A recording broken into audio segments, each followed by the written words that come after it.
and welcome to Cook4Care. I'm here with James, our care home cook. Hi there, Amanda. And I believe we're going to be talking about that dreaded word, fat. Fats. We've got a range of fats in front of us here today. Fats are, we're told, as we've just said, bad for us. However, we need fats in our diet. We need to have some fat because fats are involved with all cellular activities and forming membranes and various other things like that. Our skin and our neurone and our brain function is also dependent on it. So we do need fats in our diet.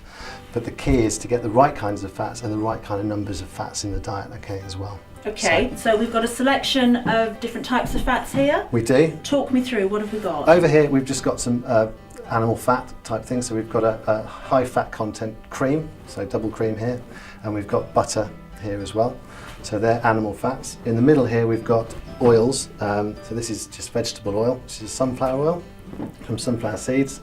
And this is a margarine, which, believe it or not, is made from an oil as well. And we just treat that in a different way in order to make it solid for human use, similar to the butter. Okay, and over here we've got some oily fish. This is mackerel, and this contains some omega-3s that you would have heard of, which are very important in terms of brain function, in terms of the types of things that we need day to day to really operate properly. Okay, so within your care home environment then, how do you ensure that you deliver a balanced meal plan that includes all of these different factors? Well, if we look at the fats themselves to start off with, we can see what fats we really need to be getting into the diet more of. If you take animal fats, these are highly saturated fats, which, as you can see from the butter here, are solid when they are in their raw sense. So this is fat. The cream itself has got fat in it, and you derive butter from the cream. And once it's solid at room temperature, which means that it's high in saturated fat, that means that the fats are basically linear and they'll stack together well. Okay, so a solid fat is generally an animal fat high in saturates. The problem with that is that when you get saturated fat and you move it around your body, it's contained in something which is very bad for you because it can stick to the walls of your arteries, which can cause high blood pressure, can lead to heart disease, strokes, and various complications that come with that. So we want to limit the amount of saturated fats in our diet. Here we have oils, which are high in polyunsaturates and monounsaturated fats. Now they're kinked, which means they don't sit together at room temperature. So what you can see here in the oil is a liquid because it is slightly kinked. So you can actually tell whether it's a good fat or a bad fat in terms of saturated fats and unsaturated fats just by looking at it.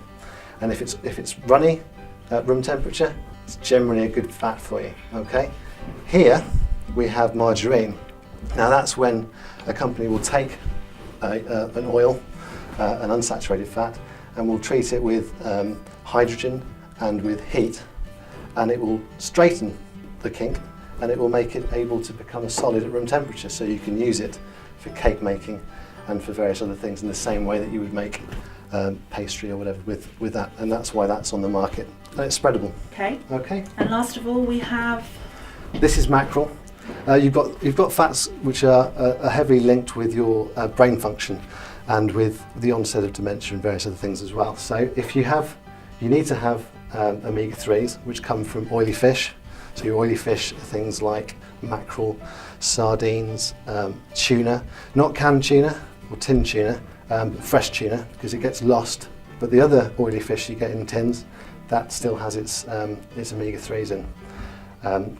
Okay, and then you've also got omega-6s, which are very good for you as well, but they're found here in the oils because they come from seeds and those types of things. So if you have a sunflower seed oil, it will have the omega-6s, which are needed in the same way that you need your omega-3s. So what proportion then of a person's makeup of nutrition for the day would include the fat content? Well, you really want to be looking at somewhere in the region of about 10% of your calories per day coming from fat.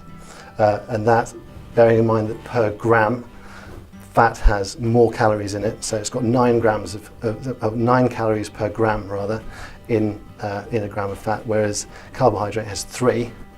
If you look through the diet you're giving people, you may be frying things off in oils, you may be adding butter or oil to cakes, you just want to have it in mind as to how much you're putting in there in comparison to protein and in comparison to your carbohydrates, like we've talked about before. So in summary then, Yeah. fat with the right amounts of the right types Yes, in a balanced way is good. absolutely. Yeah, and that's very important to understand. James, thank you very much. No problem. So that completes the third of our sessions looking at food groups. James and I are now going to be going on to look at some different meal plans and doing some cookery.